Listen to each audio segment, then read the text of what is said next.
Nou vriende, ek dink almal van ons weet dat woorde kan maak of breek.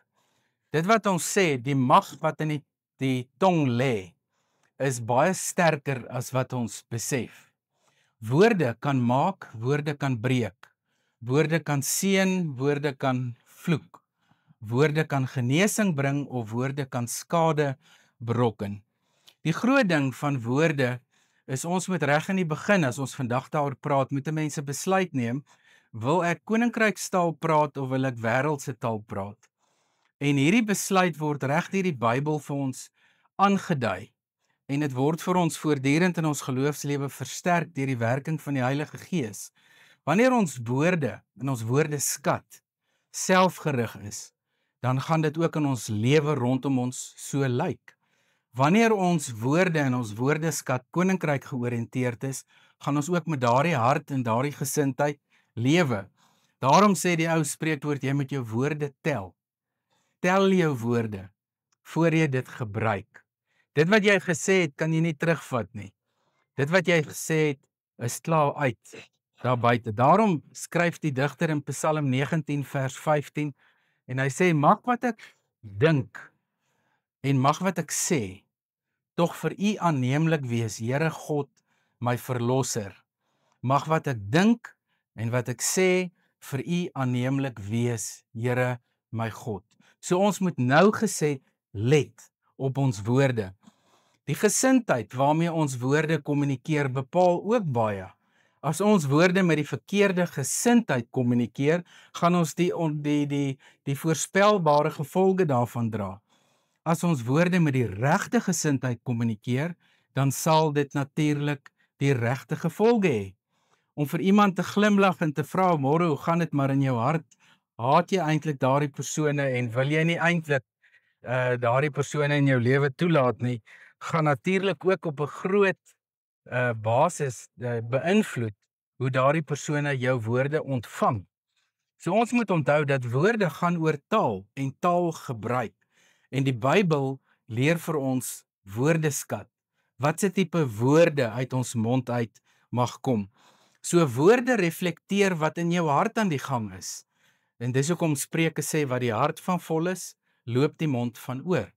En daarom is dit belangrik dat ons harte moet ondersoek, dat ons moet seker maak dat ons harte, want ons sê mos vir die kinders van kleins af, laat Jesus in jou hart woon.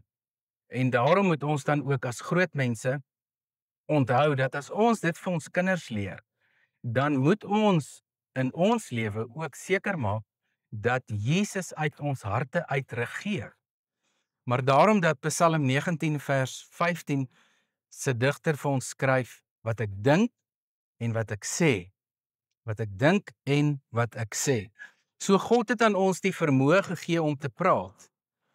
Hy gee vir ons die vermoë, maar hy verwag van ons ook dat wanneer ons praat, dat ons dit met gehoorsaamheid sal doen en dat ons dit sal doen met eerbied teenoor hom. Daarom waarsku die skrif ons teen ligsinnige praatjies. Daarom waarsku die skrif ons teen kwaad praat. Paulus skryf in 1 Korintiërs daaroor. Spreuke is vol van waarskuwings teen mense wat woorde verkeerd gebruik, teen ligsinnige praatjies, teen kwaad praat, teen skinder, om met die mond een ding te sê, maar met die hart iets anders te wil glo of uit te rig. En daarom moet ons onthou dat woorde getuig oor wat in ons harte regeer. Nou wanneer ons gaan kyk na Jakobus 3 vers 1 tot 12, is dit daardie bekende gedeelte wat die Jakobus skrywer skryf. Nie elkeen van julle moet leermeesters wees nie. Julle moet versigtig wees. As jy iemand iets wil leer, as jy jou woorde so wil gebruik en maak asof jy meer weet as ander, moet jy onthou dat jy strenger beoordeel gaan word volgens wat die Here vir ons sê. So leermeesters word strenger beoordeel, want woorde dra gewig. As jy jou mening oordra, as jy iets wil sê wat jy dink ander mense moet doen, moet jy onthou, daar's ook op jou rus die onus, dat dit wat jy sê, die regte woorde moet wees. Ons kan nie net sê wat ons wil nie. Ons kan nie net verbaal op mense afgaan en mense verbaal misbruik nie. Ons moet ons woorde mooi kies. In Jakobus lees ons verder, ons almal maak foute, skryf hy in vers 2, en ons almal sê verkeerde dinge. As iemand nooit 'n skewe woord sê nie, is hy of sy volmaak. En gelukkig weet ons, nie een van ons is volmaak nie. Daarom gaan ons woorde ook nie volmaak wees nie. Maar wat ons na moet strewe, is dat ons woorde en ons dade dieselfde moet wees. En dan, wanneer dit dieselfde is, moet dit God verheerlik. So wat ons sê en wat ons doen, moet God verheerlik. Weer, ons moet versigtig wees dat ons nie onsself daardeur wil verheerlik nie. So wat ons sê, wat ons dink, wat ons doen, moet koninkryksgerig wees en dit moet nie op onsself gerig wees nie. So dink byvoorbeeld daar waar jy jou elke dag van jou lewe bevind in jou werk. Miskien het jy 'n klomp werkers onder jou, miskien het jy kollegas, miskien is jy met pensioen, miskien wat jou omstandighede ook al is.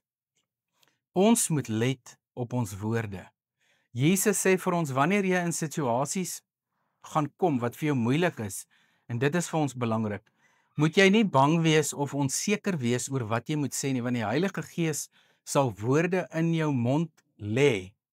So die Heilige Gees sal vir jou help in moeilike omstandighede om die regte dinge te sê. Maar die onus lê weer op ons om gehoorsaam te wees aan die Heilige Gees, om gehoorsaam te wees en die regte woorde te kommunikeer. Ons kan weer eens nie in moeilike situasies sommer net vrye teels gee aan ons tong nie.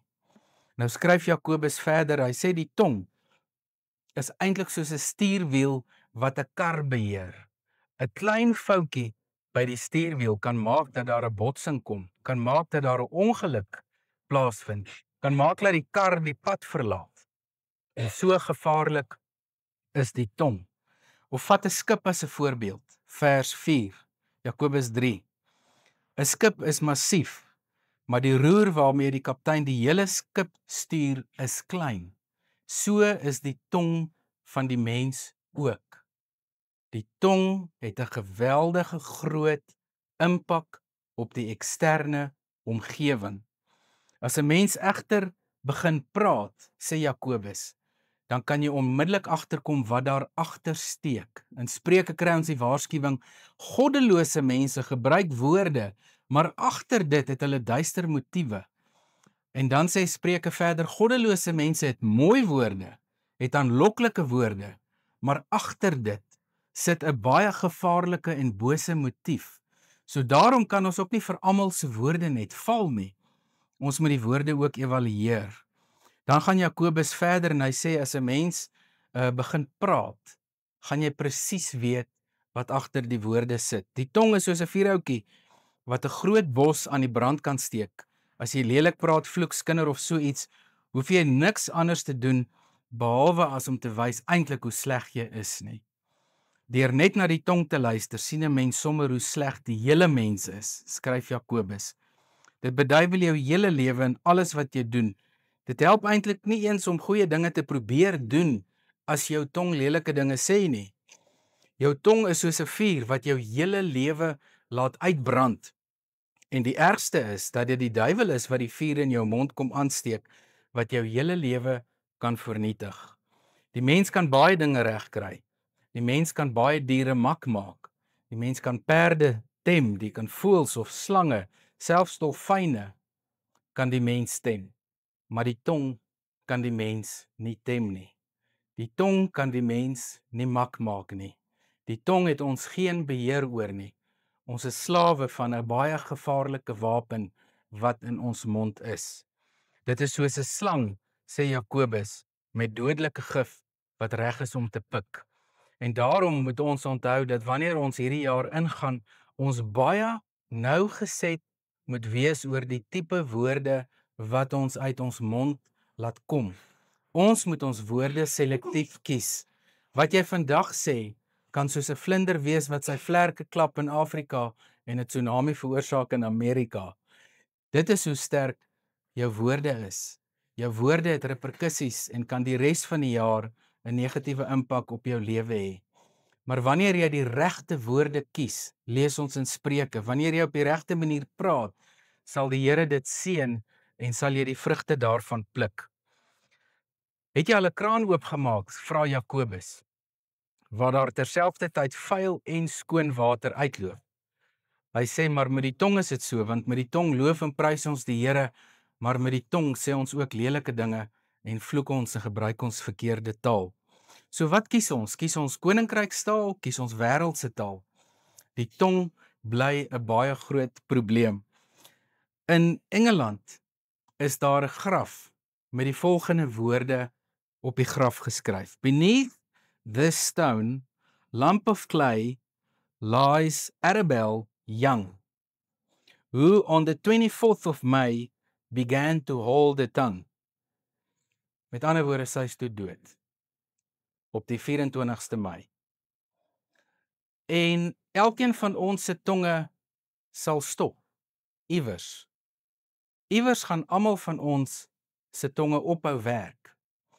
Maar die vraag is, wat gaan ons met ons tonge doen in die tussentyd van vandag af tot ons ook op die dag kom wanneer ons tong stil raak? In Spreuke 12 vers 14, ek wil graag 'n paar verse vir julle aanhaal. 'n Mens kan voorspoedig word deur altyd die regte woorde te gebruik. So saam met die regte woorde kom voorspoed.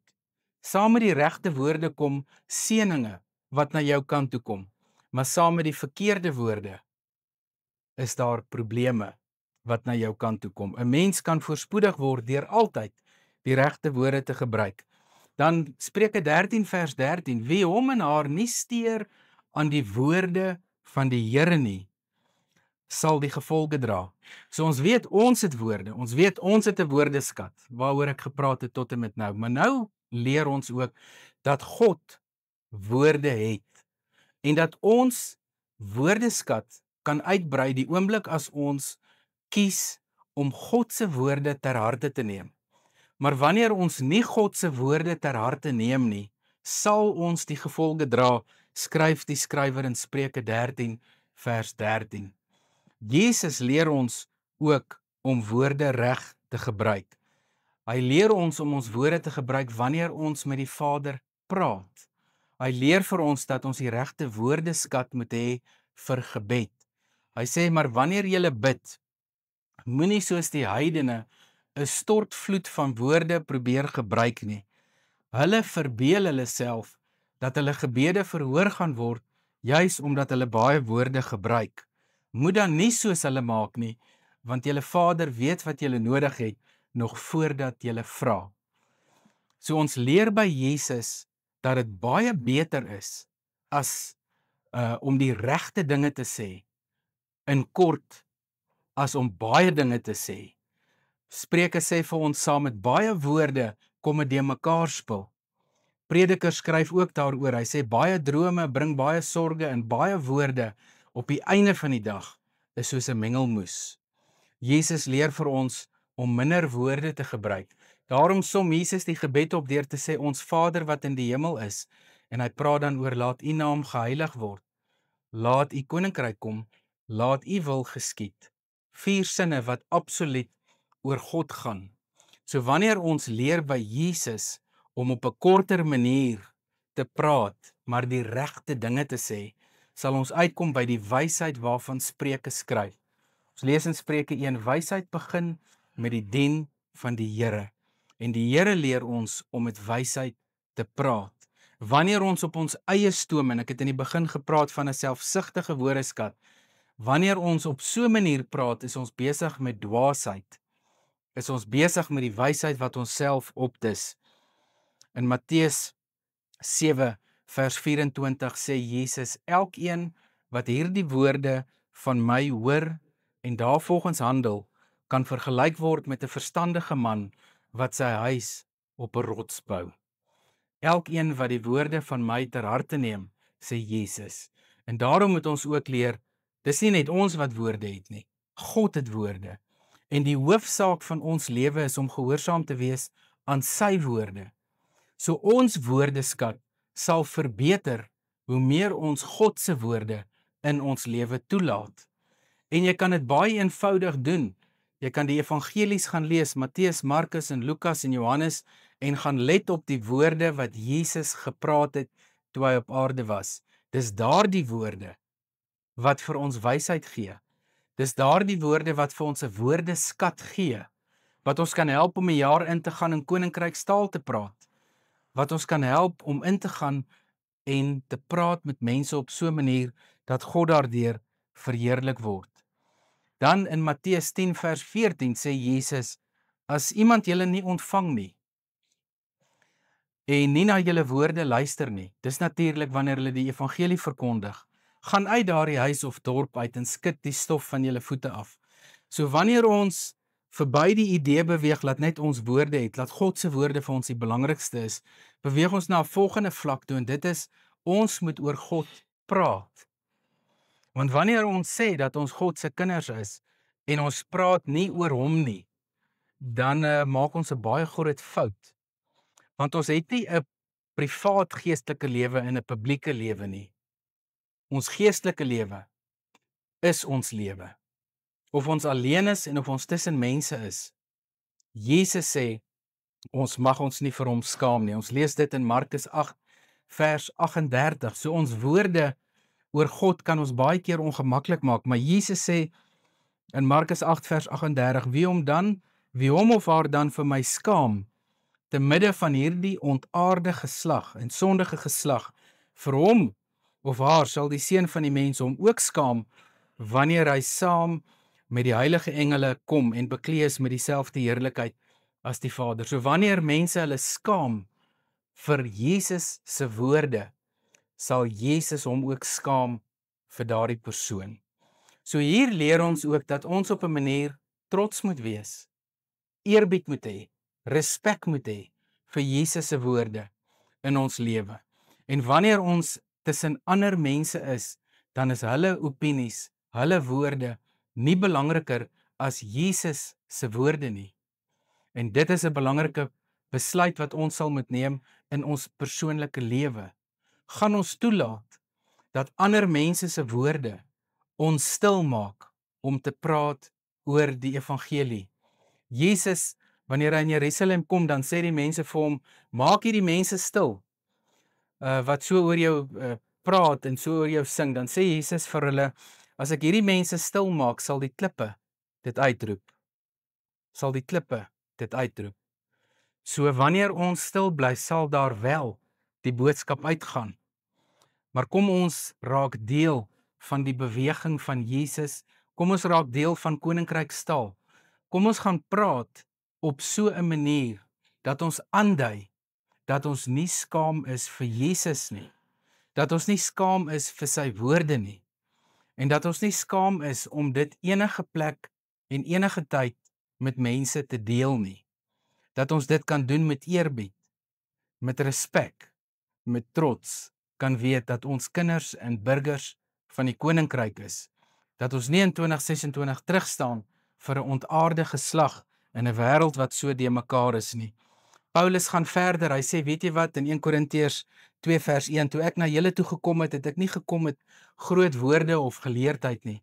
Ek het na julle toe gekom in angs en bewering, maar ek was bewus van die Heilige Gees en die krag van die evangelie.